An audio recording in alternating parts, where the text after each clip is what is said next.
tuned in to The Andrew Lawton Show.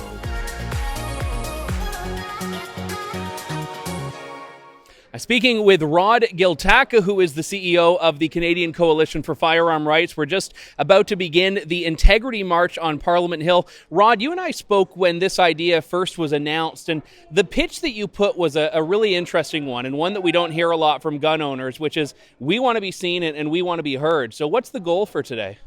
Well, I think over the last couple decades, we've taken the course of just keeping quiet, minding our own business. That hasn't worked. Obviously, we're under assault again for the actions of criminals.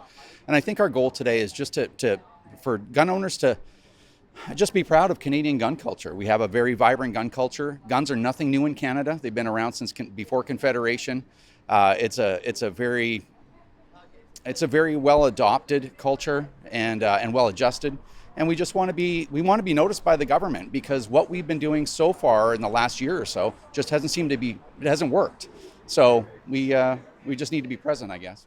One of the big things I've seen in the gun debate is that you can put forward the best position, the best argument, and in a lot of cases, I don't think that the Liberals, well, we know the Liberals haven't been listening to them, but in a lot of ways, you have to prove the numbers, I think, because if the argument's not selling people alone, you have to show just how many people are affected by the gun grab that was put into effect a few months ago, how many people are affected by a lot of these things that really don't do anything for crime, but just target the people that are going to be out today.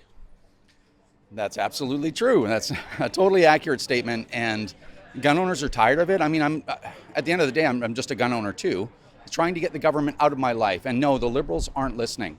And they have all these numbers. The Liberals know exactly what they're doing, right? I mean, it's probably a common misconception that they're not sure, or they're trying a few things, they're really concerned about crime. They are not concerned about crime whatsoever. It's been record shootings in Toronto since the gun ban, months and months ago.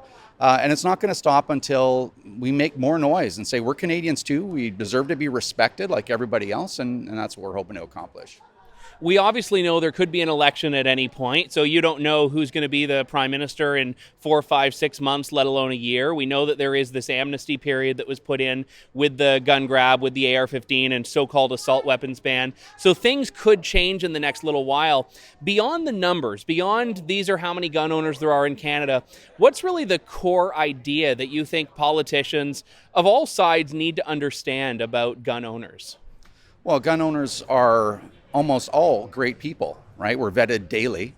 There's a very strict licensing regime. I think a lot of Canadians don't understand how difficult it is to actually to legally acquire guns. It's far easier to do it illegally. And I think at the end of the day, the democratic principles that we all should share should hold true. So if you want to take something away from hundreds of thousands, if not millions, there's millions of gun owners. But in this case with the gun ban, there's hundreds of thousands of Canadians affected. If you want to take something away from them, you have to prove that licensed gun owners represent a disproportionate risk to public safety, and the government couldn't care less about proving that. That's why it's a really big problem. The message behind the march, the Integrity March, what is it about integrity that you think is connected with gun ownership? Well, there's a forced integrity because we all want to keep our licenses. So and I think gun owners typically are more independent people.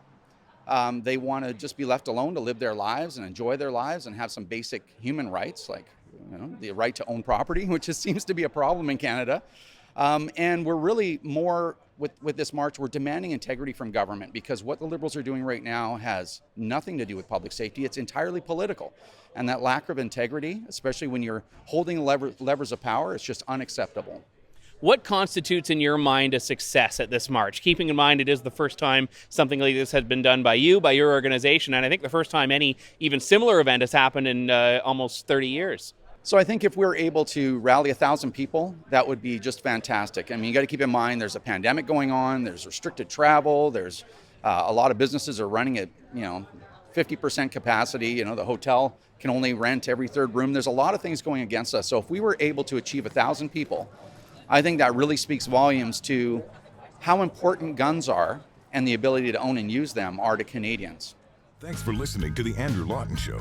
Support the program by donating to True North at www.tnc.news.